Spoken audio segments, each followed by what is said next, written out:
The silence was the first shock. An auditorium that just moments before had been buzzing with the self-congratulatory hum of corporate success, a room filled with over 1,000 people, suddenly fell into a vacuum. It was a silence so absolute, so heavy, you could hear the faint electronic whine of the massive LED screens on stage. The second shock was the doors. The grand, oak-paneled doors to the Apex Innovations Grand Auditorium, usually opened by ushers, had swung inward on their own, pushed by unseen hands with a quiet, authoritative weight. Then came the third shock, the one that made the air crackle. Into the cavernous space walked David Alakija. Not the myth, not the legend whispered about in hushed tones in the break rooms, the reclusive founder and CEO whose picture hadn't been updated on the company website in a decade, but the man himself. He was dressed in a Tom Ford suit, the color of a midnight sky, tailored so perfectly it seemed less like clothing and more like a second skin. It was a suit that cost more than most of the employees in the room made in a year. His shoes, gleaming black Oxfords, made no sound on the plush carpeting, as if he were walking on air. Flanked by two men in dark suits whose stillness was more intimidating than any weapon, he moved with an unhurried grace that commanded the entire room's attention. Every phone, which had been dutifully recording the ceremony, now lifted, the small red recording lights blinking like a field of confused fireflies. On stage, Brenda, the senior vice president of global marketing, froze mid-sentence. Her mouth, shaped around the word synergy, simply hung open. The Crystal Award in her hand, her prize for Manager of the Year, suddenly looked like a cheap piece of glass. Her smile, a carefully constructed thing of veneers and ambition, collapsed. But it wasn't just David Alakija's presence that had stolen the breath from 1,000 lungs. It was the woman on his arm. She was a vision, a queen, dressed in a gown of shimmering gold kente cloth, the fabric woven with threads that caught the stage lights and threw them back as 1,000 tiny stars. Her neck was adorned with a simple but heavy gold collar. Her hair was styled in an elegant braided updo, and her face, a masterpiece of quiet dignity, was illuminated by a soft, inner light. She moved with him, her hand resting gently on his arm, not with the nervousness of an escort, but with the serene confidence of an equal. A wave of confusion rippled through the crowd. Whispers started, then died just as quickly. Who was she? A foreign dignitary? A new board member from an exotic land? And then, under the harsh, unforgiving glare of the stage lights, Brenda saw her face. Truly saw it. And the blood drained from her own. Her perfectly made-up face went from tan to beige to a ghastly, chalky white. The recognition hit her like a physical blow. It was the cleaner. It was Amina, the invisible woman who emptied her trash can every night. The woman she'd seen 100 times but never truly looked at. The woman she had spilled coffee in front of just to watch her clean it up. The woman she had sneered at for sharing her meager dinner with a lowly, late-night worker in the deserted cafeteria. The award slipped from Brenda's numb fingers. It didn't shatter. It hit the stage with a dull, pathetic thud, the sound of a world ending. And in the ringing silence that followed, David Alakija gently guided Amina to the front row, to a seat that had been mysteriously reserved and empty, before turning to walk toward the stage. He didn't rush. He didn't need to. Time itself seemed to be waiting for him. The whole office was silent, watching a ghost and a queen rewrite reality right before their eyes. If you love stories where the humble are exalted and the proud are brought low, where kindness becomes the ultimate currency and character is the only true wealth, then hit that subscribe button right now and turn on your notifications. Because the lesson in this story, the moment this entire office realizes who they've been disrespecting, is going to be legendary. Now, let me take you back to where it all began. 6 months earlier, Amina Adebayo was not a queen. She was a ghost. She was 34 years old, and her life was measured in the quiet hum of fluorescent lights on deserted office floors and the rhythmic slosh of a mop in a bucket. She was one of the invisible army that descended upon the gleaming towers of the city after the important people had gone home. Her kingdom was the 48th floor of the Apex Innovations Tower, a world of polished marble, brushed steel, and panoramic views of a city she could see but never touch. Amina was from a small village near Ibadan in Nigeria, a place where the earth was red and the laughter was loud. A place she carried in the scent of the spices she used for her cooking, and in the proverbs her mother's voice still whispered in her memory. She had a son, 7-year-old Leo, who was the sun and the moon and all the stars in her sky. He was the reason she was here, in this cold, glittering city, a world away from everything she had known. She had fled a life that had become a cage, a husband whose words were as sharp as broken glass and whose love had curdled into control. She had arrived with nothing, no money, no plan, no place to go, just a sleeping child in her arms and a fierce, desperate prayer in her heart. Now, 3 years later, she had a life of a sort. It was a life stitched together with exhaustion and resilience. By day, she was a culinary artist without a gallery. From her tiny, cramped apartment in a borough the city had largely forgotten, she ran a one-woman food operation. She cooked the meals of her homeland.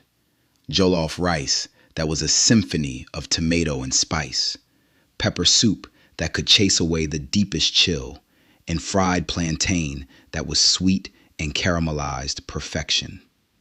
Her customers were other immigrants, students, workers who craved a taste of home. She would pack the food in simple plastic containers and deliver it herself on the subway, Leo sometimes trailing behind her, his small hand clutching hers.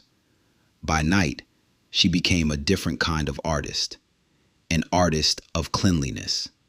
From 10 p.m. to 6 a.m., she worked for a third-party contracting company that serviced the Apex Tower.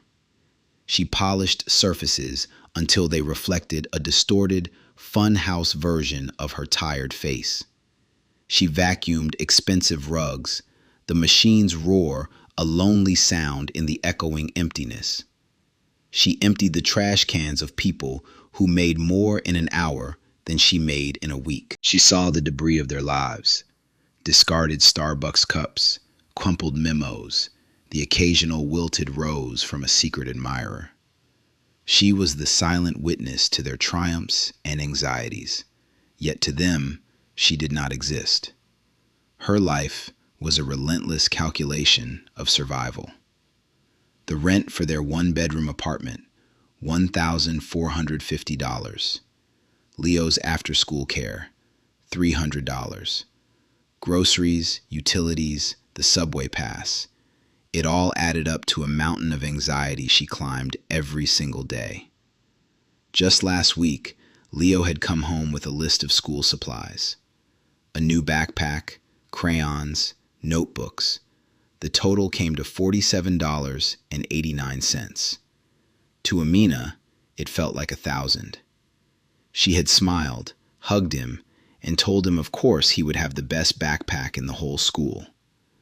That night, she had worked an extra 2 hours, cleaning an adjacent floor for a colleague who had called in sick, her muscles screaming in protest, just to cover that small, essential cost. Her mother's voice was a constant presence, a warm thread woven through the cold fabric of her life. They spoke once a week, a call that was both a lifeline and a heartbreak. Amina always said she was fine, that work was good, that Leo was happy. She never spoke of the bone-deep weariness, the loneliness that was a physical ache in her chest. Her mother, with the wisdom of ages, heard the truth in the silences. "Amina, my child," she would say, her voice crackling over the thousands of miles. "Remember what I taught you. The hand that gives is the hand that gathers. Do not let this hard place harden your heart. Your heart is your only true wealth." On the 48th floor, that wealth went unnoticed. Here, the currency was different. It was status, ambition, and a cultivated, casual cruelty. The queen of this domain was Brenda, SVP of Global Marketing. Brenda was tall, blonde, and curated to perfection. Her suits were sharp, her heels were high, and her smile was 40% real and 60% cosmetic dentistry. She never saw Amina. She saw only the function Amina performed. If Amina was in her path, she would walk around her without a flicker of acknowledgement, as if navigating a piece of furniture. One Tuesday night, the cruelty became specific. Brenda had been working late, shouting into her phone at some subordinate in the London office. Amina was quietly cleaning the kitchenette area, trying to make herself as small as possible. Brenda ended her call with a frustrated sigh and slammed the phone down. She turned, saw Amina, and a flicker of something ugly crossed her face. Annoyance. As if Amina's mere presence was an inconvenience. Brenda picked up her half-full cup of artisanal coffee, and as she walked past Amina, her hand seemed to jerk. The hot, dark liquid splashed across the pristine white marble floor, just inches from Amina's worn-out sneakers. Brenda stopped. She looked down at the mess. Then she looked at Amina. She didn't say, "Oops." She didn't say, "I'm sorry." She said nothing. She just stared at Amina with cold, expectant eyes. The message was clear. Clean it. Amina's heart hammered in her chest. A hot flush of humiliation crept up her neck. For a single, fleeting moment, she wanted to say something, to scream, to ask, "Do you not see me? Am I not a person?" But she thought of Leo, of the $47.89 for his school supplies, of the rent that was due next week. So she swallowed the fire in her throat, nodded once, and went to get the mop and bucket. As she cleaned the sticky, sweet-smelling mess from the floor, Brenda stood there and watched her, tapping an impatient rhythm on her thigh with a perfectly manicured finger. When the floor was spotless again, Brenda simply turned and walked away without a word. Amina stood there for a long moment, the mop handle clutched in her hand.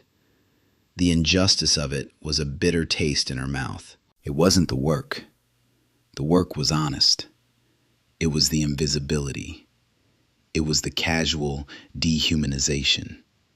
She felt tears welling up, hot and angry, but she forced them back. Crying was a luxury she couldn't afford. She had 3 more floors to clean before her shift ended. As she pushed her cart into the next empty office, her mother's words echoed in her mind. "Do not let this hard place harden your heart." It was the hardest promise she had ever had to keep.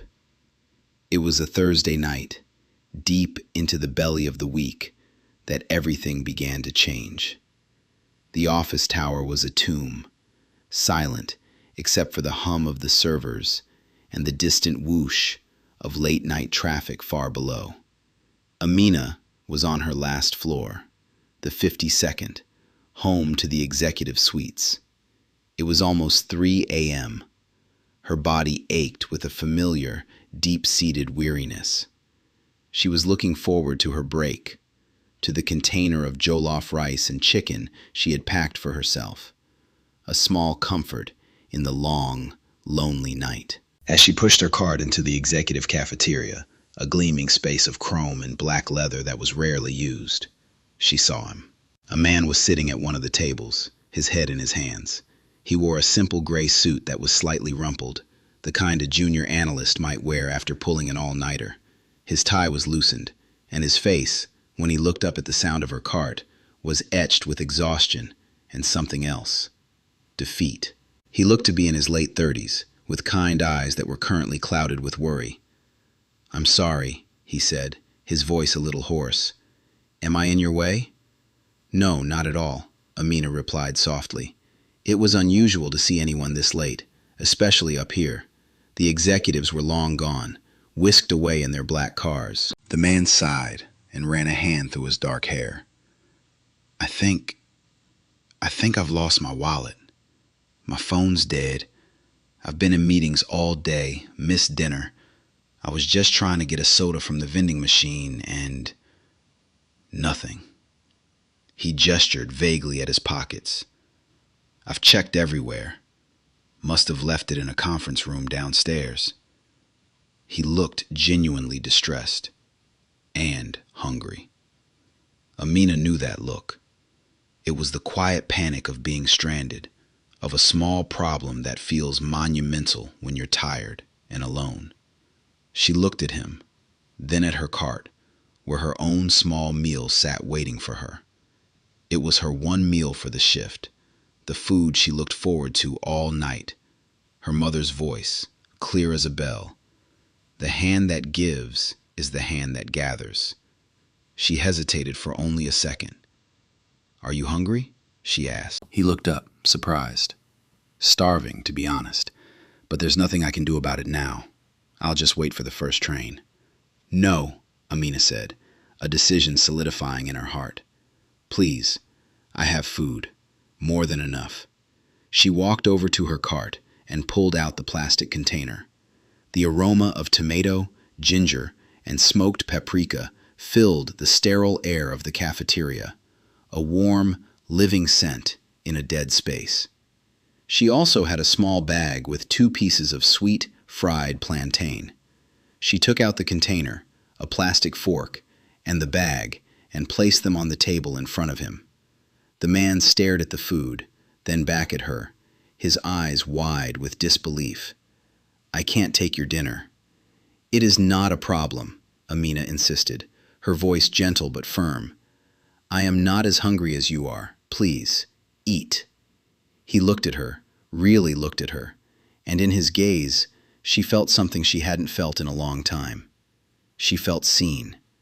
Not as a cleaner, not as a uniform, but as a person. "I don't know what to say," he murmured, his voice thick with emotion.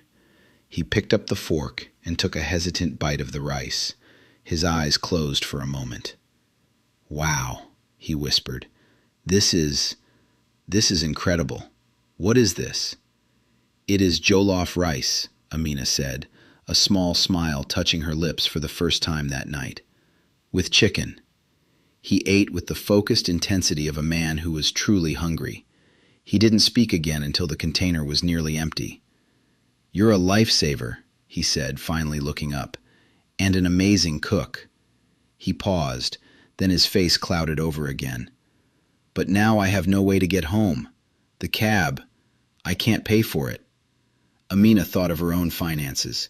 She had exactly $23 in her purse. $20 for a cab would leave her with just $3 for the next 2 days. It was a risk, a foolish one maybe, but the look in this stranger's eyes, the genuine gratitude and the underlying sadness moved her. He looked like a man carrying a heavy burden. She opened her worn purse and pulled out a crisp $20 bill she had been saving for an emergency. She placed it on the table next to the empty food container. "This will get you home," she said simply. Now he looked utterly stunned. He stared at the money, then at her. "No, I absolutely cannot take your money. You've already given me your food. I can't." "Yes, you can," Amina said. Her voice was quiet, but it held an undeniable authority. Someone helped me when I first came to this city. They told me to pay it forward when I could. So now I am. Please, take it. Get home safely. He was silent for a long time, his gaze fixed on her face. He seemed to be searching for something. Finally, he nodded slowly, his eyes shining with unshed tears. Thank you, he said, his voice choked. You have no idea what this means. He carefully folded the $20 bill and put it in his pocket, as if it were a precious artifact. What's your name? He asked. Amina. I'm Dave, he said, extending a hand. His grip was firm, his hand warm. Thank you, Amina. I won't forget this. He promised to find her the next day to pay her back. Amina just smiled and said it wasn't necessary, but he insisted. Then he was gone, leaving behind an empty container and the lingering scent of home in the cold corporate air. Amina finished her shift with a gnawing hunger in her stomach, but a strange warmth in her chest. She had done a foolish thing, a reckless thing, but as she rode the pre-dawn subway back to her apartment, she didn't feel regret. She felt lighter. She had kept her promise to her mother. She had not let the hard place harden her heart. Amina didn't expect to see Dave again. People made promises in moments of gratitude that were easily forgotten in the light of day. She had written off the $20 and the missed meal as an offering to the universe. So she was surprised when 2 nights later, he was there again, waiting for her by the elevators on the 48th floor when her shift began. He was holding a single, crisp $20 bill and a small, insulated lunch bag. He looked less defeated tonight, more rested. The kindness in his eyes was still there. Amina, he said, a warm smile spreading across his face. I told you I'd find you. He held out the money. Thank you again. You were a lifesaver. You didn't have to, Amina said, hesitant to take the money. I told you it was a gift. I know, he said, pressing the bill into her hand. But a promise is a promise. He then held up the lunch bag. And this is a thank you. I felt terrible about eating your dinner. Inside the bag was a container of fresh fruit, a fancy-looking sandwich from a deli she could never afford, and a small bottle of mango juice. But tucked beside it was something else. A small, sealed packet of grains of paradise, a pungent West African spice that was difficult to find and expensive. It was a key ingredient in her pepper soup, a detail she must have mentioned in passing as he ate her jollof rice. Amina stared at the small packet of spice and her heart skipped a beat. It wasn't the money or the sandwich that moved her. It was the grains of paradise. It was the fact that he had listened. He had remembered a tiny, insignificant detail about her life and her passion. How did you find this? She asked, her voice barely a whisper. He shrugged, a little sheepishly. I have a friend who's a chef. I asked him. He said it was the secret to the best pepper soup. From that night on, a strange and quiet friendship began to blossom in the deserted corridors of the Apex Tower. Dave, who said he was a freelance consultant working on a stressful audit for the company, started working late 2 or 3 times a week. He would always appear around 2:30 a.m., just as Amina was taking her break. He never came to the executive cafeteria again. Instead, he would find her on whatever floor she was cleaning. He'd pull up an upturned plastic crate or a spare office chair, and they would sit together while she ate. She started bringing extra food. It became an unspoken ritual. She would pack 2 containers of whatever she had cooked that day, stewed oxtail, egusi soup, fried yams, and they would share the meal in the quiet hum of the sleeping building. He wasn't just a guest anymore, he was a participant. He would ask her about the ingredients, about the cooking process, about the stories behind the food. And he listened. He asked about Leo, remembering his age, his favorite superhero, the name of his teacher. He asked about Nigeria, not the way tourists ask, but with a genuine curiosity about her village, her family, her dreams. He learned about her mother's proverbs, about her desire to one day open a small restaurant, a place that would feel like home. He rarely spoke of himself. When she asked, his answers were vague. He said his work was complicated. He mentioned he was divorced, a brief shadow passing over his face. He said he found it hard to trust people, that most people he met seemed to want something from him. In the sterile, empty office, surrounded by the trappings of immense wealth and power, he seemed to value this small, honest connection more than anything. One night, they were sitting in a deserted marketing department, sharing a container of spicy goat meat pepper soup. Amina was telling him about Leo's recent parent-teacher conference, how proud she was of his reading progress. Dave was listening intently, a small smile on his face, when the click-clack of high heels echoed down the hallway. Brenda appeared, her face a mask of annoyance. She was holding a briefcase, clearly having just finished a late-night project. She stopped dead when she saw them.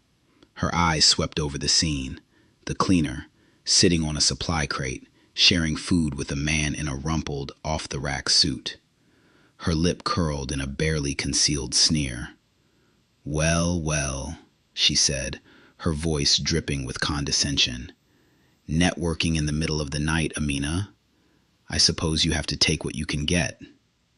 She looked Dave up and down with dismissive appraisal. "Scraping the bottom of the barrel for company, are we?" The insult was aimed at Amina, but it landed on both of them. A hot, familiar shame washed over Amina. She felt her face burn, and she instinctively looked down at the floor, wanting to become invisible again. But Dave didn't flinch. He slowly placed his plastic spoon down and stood up. He wasn't tall, but he had a presence that suddenly seemed to fill the space.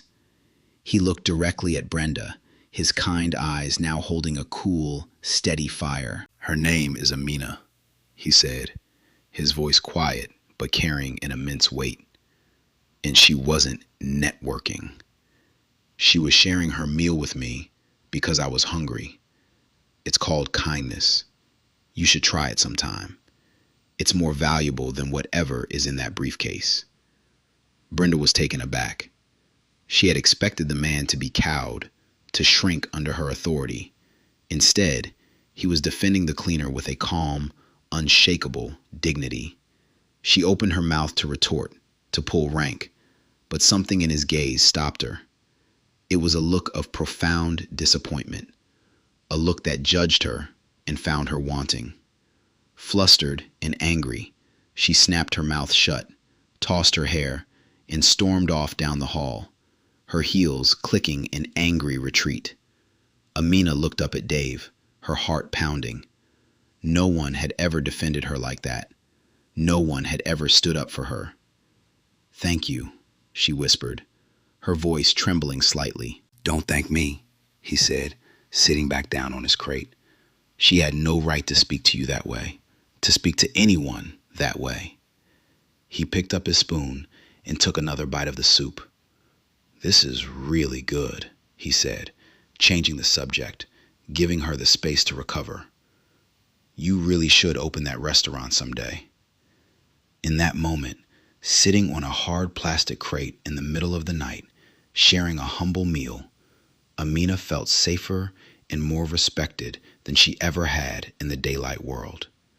She was starting to fall for the kind, mysterious consultant named Dave, and she had no idea that downstairs, a man named Marcus was sitting in a beat-up Ford pickup truck, waiting for his billionaire boss. "Sir," Marcus had said into his discreet earpiece earlier that evening, his voice a masterclass in dry resignation. The board meeting for the Tokyo acquisition is scheduled for 8 a.m. Are we sure this is the most efficient way to prepare? Conducting soul research on the night shift? It's the only way, Marcus. Dave's voice had come back, warm and clear. The most important data isn't in the spreadsheets. After 3 months of late-night meals and quiet conversations, something shifted. The audit Dave was working on was apparently nearing its end. There was a new urgency in his eyes when he looked at Amina, a sense of time running out. One Friday night, after they had finished a meal of fried fish and gari, he didn't leave as usual. He lingered, looking nervous for the first time since she'd met him. "Amina," he started, his voice hesitant. "I need to tell you something, and I need to ask you something, but not here. Can I take you to dinner tomorrow? A proper dinner, not on a plastic crate." Amina's heart fluttered. I have to work." "Take the night off," he said gently. "I'll pay for your lost wages. Please, it's important." She was terrified and thrilled all at once. She agreed. He told her he would pick her up at her apartment at 7. She gave him her address, a knot of anxiety in her stomach. What would he think of her tiny apartment, her run-down neighborhood? The next evening, Amina was a bundle of nerves. She had spent the afternoon trying to decide what to wear, finally settling on a simple but elegant black dress she had bought from a thrift store years ago. Leo was with a neighbor, and she had told her supervisor she was sick. As 7 o'clock approached, she kept peering out her window, expecting to see Dave's modest imaginary sedan or the beat-up truck she'd once glimpsed him getting into. At 7:01 p.m., a car turned onto her street. But it wasn't a sedan or a truck. It was a Bentley.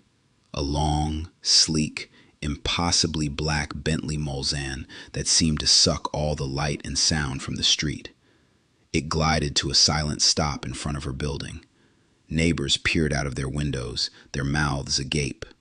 For a moment, Amina thought it was a mistake, a lost diplomat or a celebrity who had taken a wrong turn.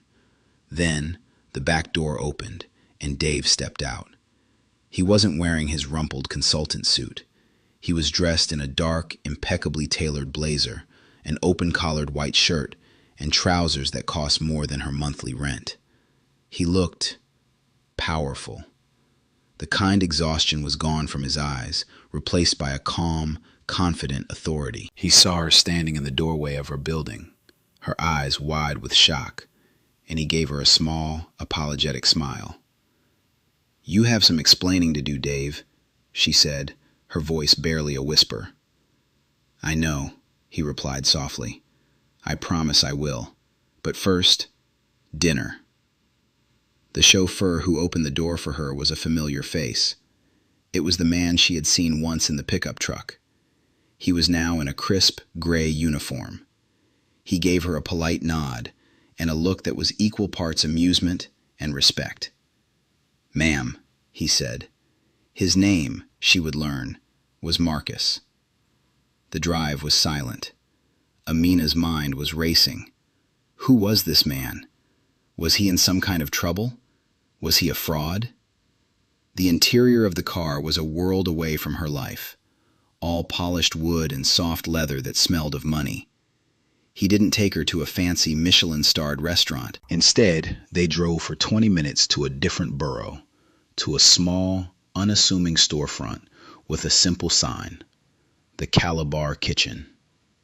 It was a Nigerian restaurant she had mentioned to him once, a place she dreamed of visiting but could never afford, famous for its authentic cuisine. When they walked in, she realized the place was empty. Every table was set, but there were no other diners. A small, elderly woman came out from the kitchen, her face breaking into a huge smile when she saw Dave. "David, my boy, it is so good to see you," she exclaimed, pulling him into a hug before turning to Amina with a warm, welcoming gaze. David, not Dave. He led Amina to a quiet corner table. After they had ordered, he finally looked at her, his eyes full of a vulnerability she had never seen before.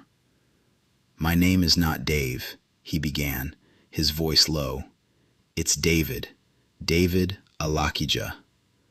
The name hit Amina like a thunderclap.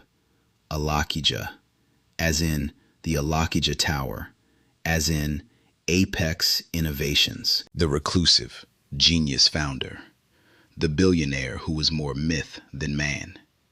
She felt the blood drain from her face. She felt dizzy. "I am the founder and CEO of Apex," he confirmed, seeing the shock on her face. "The building you clean, it's my company."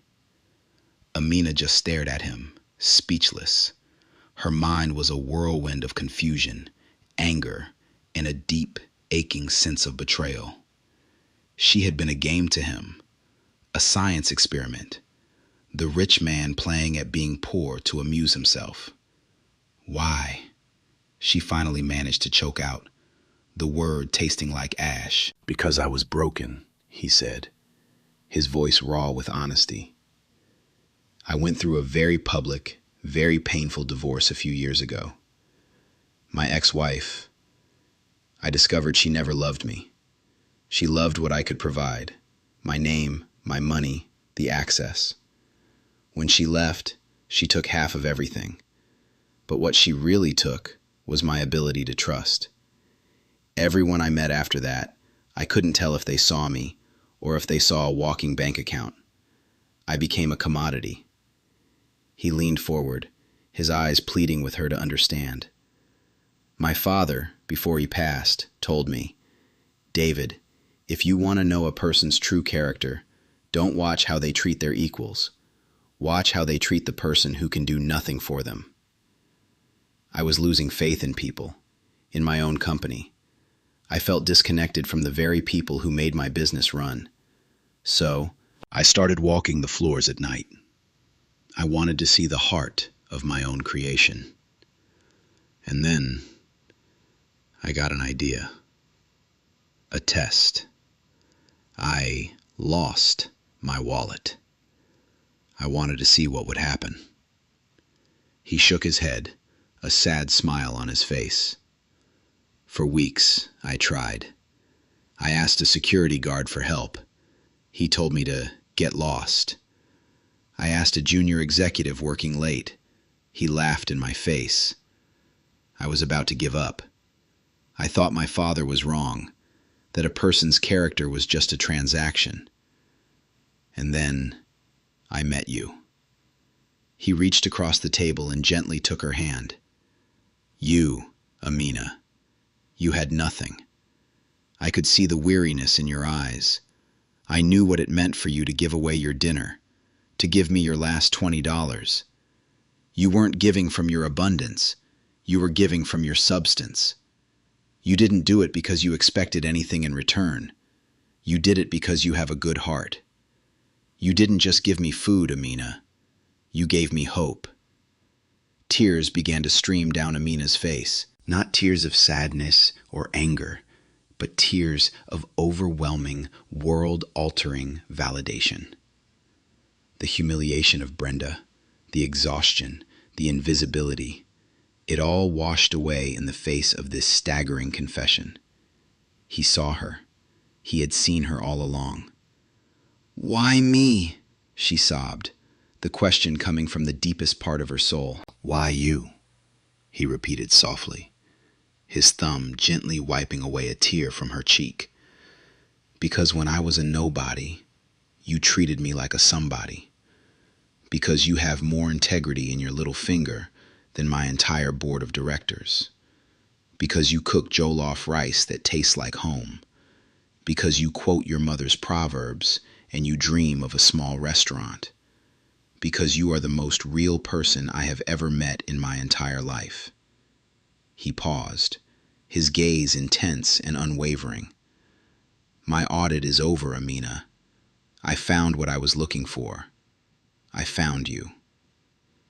In the quiet of the empty restaurant, with the scent of her homeland in the air, Amina Adebayo, the night shift cleaner, finally allowed herself to believe that her mother was right all along. The hand that gives, in the end, truly does gather. The weeks that followed were a whirlwind, a dream from which Amina felt she might wake at any moment. David, she was slowly getting used to his real name, was true to his word. He wanted her in his life, not as a secret, but as a centerpiece. But first, he wanted to arm her, not with money, but with confidence. He hired tutors, not for business or finance, but for public speaking, for etiquette, for anything Amina felt she needed to navigate his world without losing herself. He didn't want to change her. He wanted to give her the tools to be herself, amplified. The biggest change was her work. She quit the cleaning company the day after their dinner. David had Marcus deliver a severance package to her that was more money than she had ever seen in her life, with a simple, handwritten note. For your time, for your kindness, and for the best jollof rice in the world. This is just the beginning. D. She spent her days with Leo, truly present for the first time in years. They went to the park. They went to museums. She cooked for him, not out of necessity for her side business, but for the pure joy of it. The constant, grinding weight of financial anxiety lifted from her shoulders, and in its place, a new lightness bloomed. But David had a plan. It was a plan he had been formulating for weeks, a plan to address the soullessness he had discovered at the heart of his own company. And he wanted Amina to be the face of it. They don't see the people who hold this company up, he told her one afternoon as they sat in the living room of his penthouse apartment, a space so large it could have fit her entire apartment building inside it. Leo was in another room, playing with a mountain of Lego that Marcus had found in a store. The cleaners, the security guards, the maintenance staff, they are the foundation. And our foundation is cracking because we've forgotten to value it. His plan was the Apex Foundation, a new, independent arm of the company endowed with an initial $50 million. Its mission was simple: to serve the service staff. It would provide free, high-quality childcare. It would offer educational grants for employees and their children. And it would provide entrepreneurial seed funding and mentorship for anyone with a viable business idea. I want you to run it, he said, his voice quiet but firm. You'll be the first executive director. Amina stared at him. Me? David, I'm a cleaner. I cook food in my kitchen. I don't know how to run a foundation. You know how to see people, he countered. You know what they need because you've lived it. I can hire 100 business school graduates who know how to manage a budget. I can't hire a single person with your heart. You are the only person for this job, Amina. You are the moral compass this company needs. And so, they prepared. While the foundation's legal framework was being quietly assembled by David's lawyers, Amina worked with her tutors. She found she had a natural aptitude for it. Her quiet dignity translated into a powerful public speaking style. Her empathy made her a natural leader. She was not becoming someone else. She was becoming more of who she already was. The stage for the reveal was to be the annual Apex Innovations Town Hall. It was the one day a year the entire company, across all departments, gathered in the grand auditorium. It was a day of corporate rah-rah, of celebrating wins and unveiling future plans. And this year, it featured the Manager of the Year award. When David learned that Brenda was the frontrunner, a slow, dangerous smile had spread across his face. The universe, it seemed, had a flair for poetry. The day of the town hall, Amina was terrified. She stood in David's apartment while a team of stylists hired by him worked on her. They presented her with the gown, a custom creation by a renowned Ghanaian designer, woven from authentic gold kente. It felt heavier than cloth. It felt like history, like pride. "I can't wear this," she whispered, looking at her reflection. "This is for a queen." David came to stand behind her. He was already in his Tom Ford suit. He placed his hands on her shoulders, his eyes meeting hers in the mirror. "And what do you think I see?" he asked softly. As they rode the private elevator down to the auditorium, her heart hammered against her ribs. This wasn't just about her and David. It was about every person who had ever been made to feel small, every person who had ever been ignored, every person who had cleaned up a mess that wasn't theirs. They waited in a small antechamber just outside the auditorium. They could hear the muffled sound of applause and then Brenda's voice, amplified and confident, beginning her acceptance speech. "It's time," David said, his hand finding hers. His palm was warm and steady. "Are you ready?" Amina took a deep breath. She thought of her son. She thought of her mother.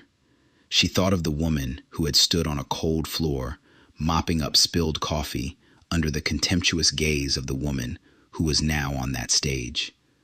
"Yes," she said, her voice clear and strong. "I'm ready." David nodded to Marcus, who stood by the doors. Marcus gave a slight, almost imperceptible nod back. Then, with perfect timing, the grand oak doors swung inward, and they stepped out of the shadows and into the light. The silence that fell was absolute. 1,000 people, suspended in a collective moment of disbelief. David Alakija, the myth, was real.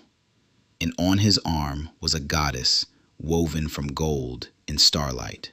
They moved down the central aisle, a silent, powerful procession of two. The sea of faces turned to watch them, a blur of confusion and awe. Brenda's voice faltered on stage. She had been in the middle of a sentence about corporate family. And it is this sense of family, of, her words trailed off as she saw him. Her professional smile wavered, then froze. And then her eyes landed on Amina. The journey from the back of the auditorium to the front row felt like a lifetime. Amina kept her head held high, her gaze fixed forward. She could feel the stares, hear the sharp, indrawn breaths. She could feel Brenda's world tilting on its axis. She didn't feel triumph. She didn't feel revenge. She felt a profound and quiet sense of justice, as inevitable as the rising sun. David led her to her seat in the front row, a space that had been conspicuously left empty. He squeezed her hand once, a silent message of support, before he turned and walked up the low steps to the stage. Brenda was a statue, her face a canvas of warring emotions, confusion, fear, and the sickening, dawning horror of recognition. The award she had just received lay on the floor by her feet, forgotten. David didn't stride to the podium. He walked calmly over to Brenda and gently, almost kindly, took the microphone from her frozen hand. He didn't look at her.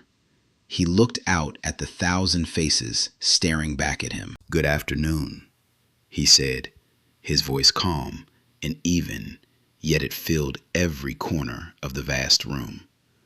"For those of you who don't know me, my name is David Alakija. It seems I've been away from the day-to-day for too long." A nervous ripple of laughter went through the crowd. "We spend a lot of time in this company," he continued, "talking about our values. We print them on posters, words like integrity, respect, innovation. They're good words, but I've come to realize that Words on a wall are meaningless. A company's true values are not what it says, it's what it does, especially what it does when no one is watching. He began to pace the stage slowly, his movements mesmerizing. For the past few months, I've been conducting a personal audit, not of our finances, but of our soul. I've been walking these halls at night. I wanted to meet the people who are the true foundation of Apex Innovations. And I wanted to see if our values held up in the dark, in the quiet, when the only people around are the ones we pay to be invisible. Brenda, standing beside him, seemed to shrink. The color had completely drained from her face. She looked like she was going to be sick. "I'm going to tell you a short story," David said. "It's about a man, a consultant named Dave. He worked late one night. He was tired, he was hungry, and he'd lost his wallet. He had nothing. He was, for all intents and purposes, a nobody. He asked for help, and he was met with dismissal and contempt. He was about to give up on this place, on people in general. And then he met a cleaner." A collective gasp went through the room as 1,000 heads turned in unison to look at Amina, sitting serene and still in the front row. This cleaner had just finished a long shift. David's voice grew softer, more intimate. She had her own meal packed, her one comfort in a long night. She had $23 in her purse to last her the weekend. And she saw this man, this stranger, this nobody, and she gave him everything she had. She gave him her dinner, and she gave him her last $20 for a cab home. She asked for nothing in return. She did it simply because he was a human being in need. He stopped pacing and turned to look directly at Amina. He extended a hand towards her. "This is Amina Adebayo," he said, his voice ringing with pride. "For the last 3 months, while the rest of us were chasing profits and promotions, she has been the sole guardian of this company's integrity. She showed more character with a plate of jollof rice and a $20 bill than this entire leadership team has demonstrated in a year." He let that statement hang in the air, heavy and damning. "We have failed," he said bluntly. "I have failed. We have built a culture that celebrates the Brendas." He said her name the first time, and she flinched as if struck.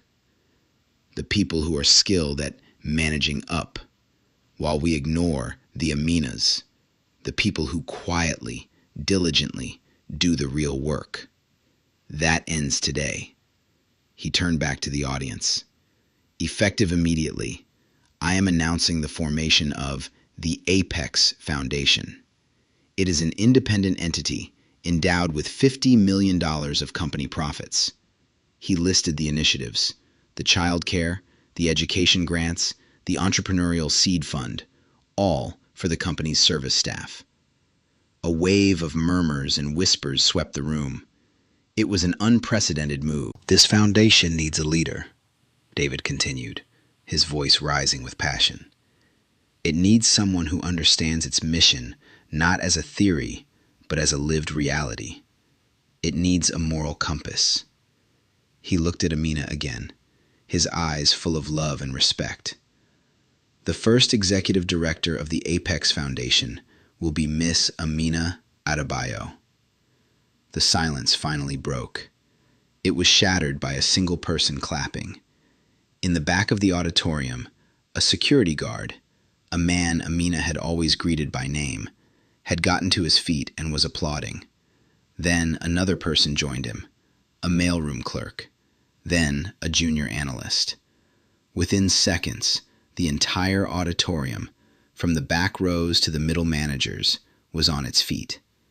The applause was thunderous, a roar of approval and release.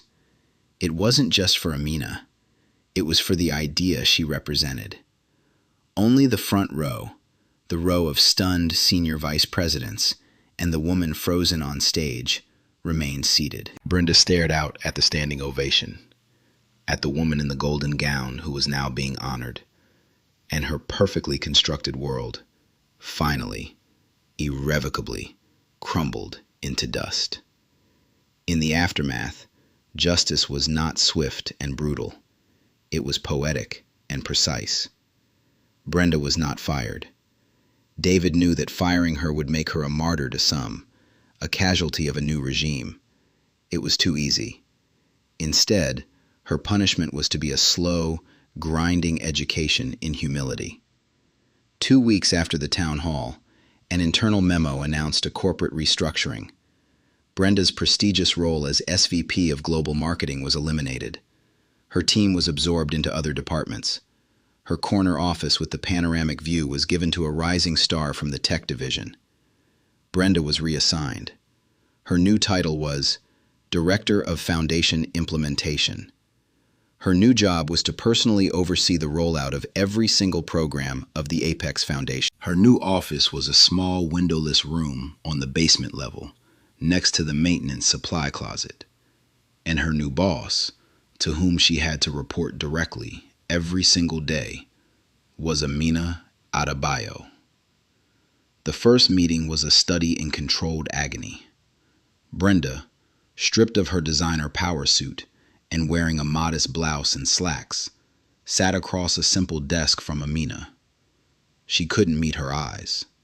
She presented a spreadsheet detailing the child care subsidy applications.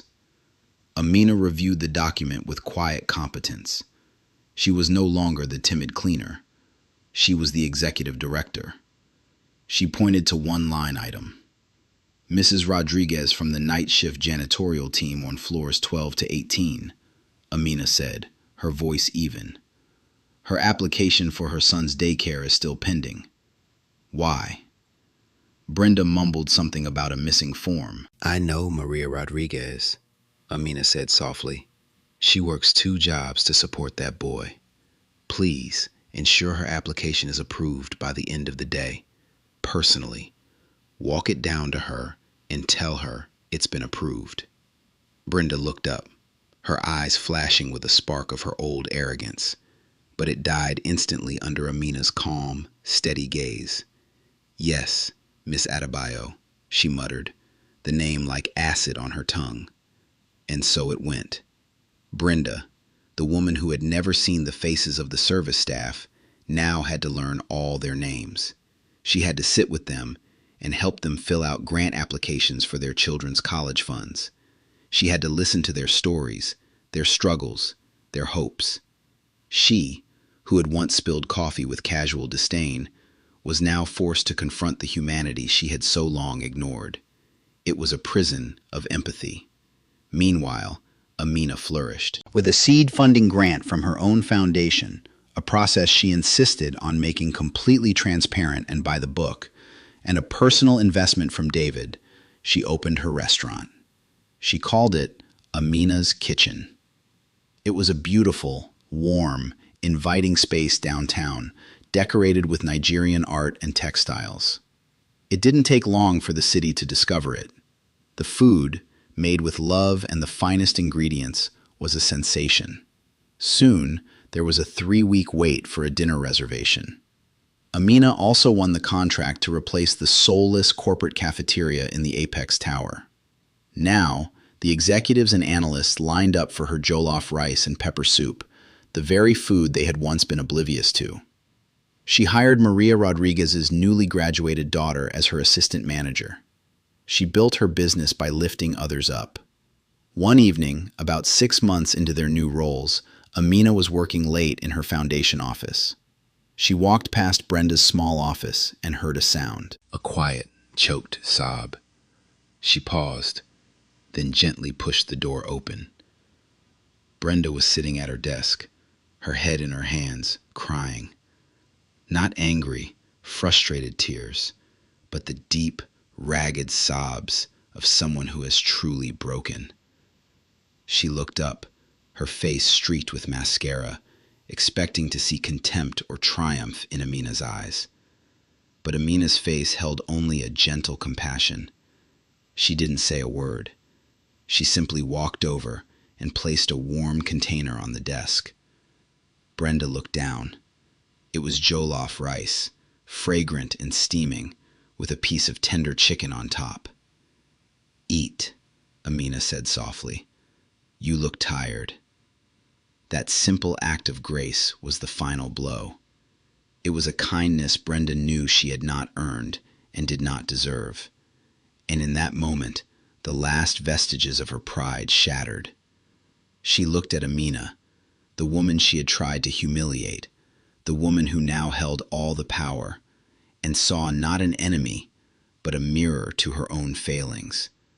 For the first time, Brenda's thank you was not a formality. It was a prayer. A year later, on a sun-drenched Saturday afternoon, David and Amina were married. It wasn't a grand society affair. It was small and intimate, held in the lush botanical gardens in the city. There were only 50 guests. Leo, in a tiny custom-made suit, was the ring bearer.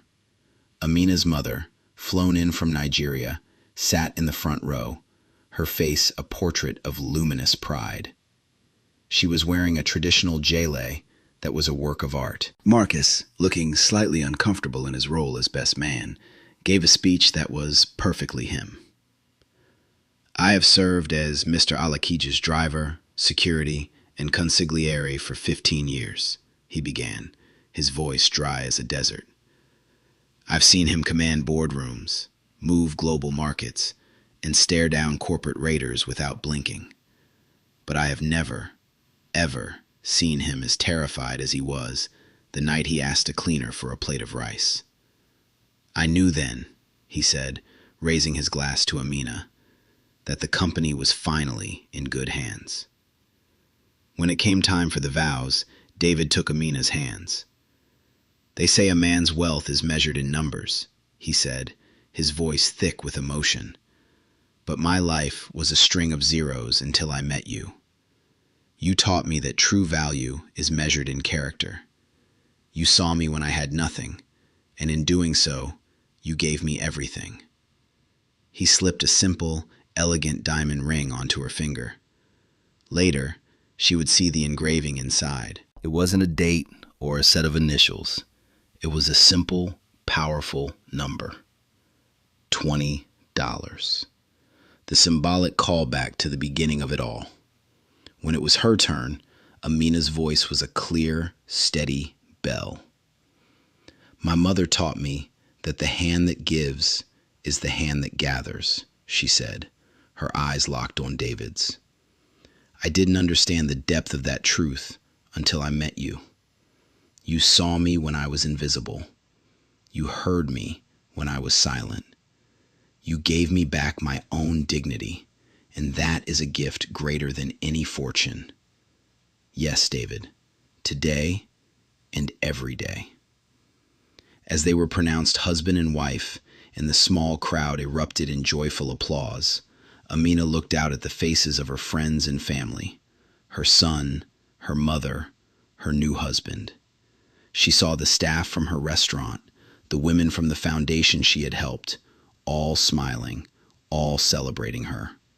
She was no longer a ghost. She was seen. She was loved. And so, we come to the end of our tale. It is a story that reminds us of a simple, often forgotten truth. True wealth is not held in a stock portfolio or a penthouse apartment. It is not measured by the car you drive or the title on your business card. It is, and always will be, measured by your character. It is forged in the small, unseen moments of choice. Do you look away, or do you see? Do you hoard, or do you share? Do you step on others to get ahead, or do you offer a hand to help someone up? The world will constantly tempt you to believe that power lies in what you can take, what you can control, and who you can impress. But the greatest power, the only power that truly endures lies in what you can give. It lies in how you treat the person who can do absolutely nothing for you in return. For in that single, quiet interaction, your entire worth is revealed. Amina's mother was right. It is not just a hopeful proverb. It is a fundamental law of the human heart. The hand that gives is always, in the end, the hand that gathers. If this story moved your heart, subscribe and hit that notification bell, because every tale has a lesson, and Alfred's Folk Tales never forgets.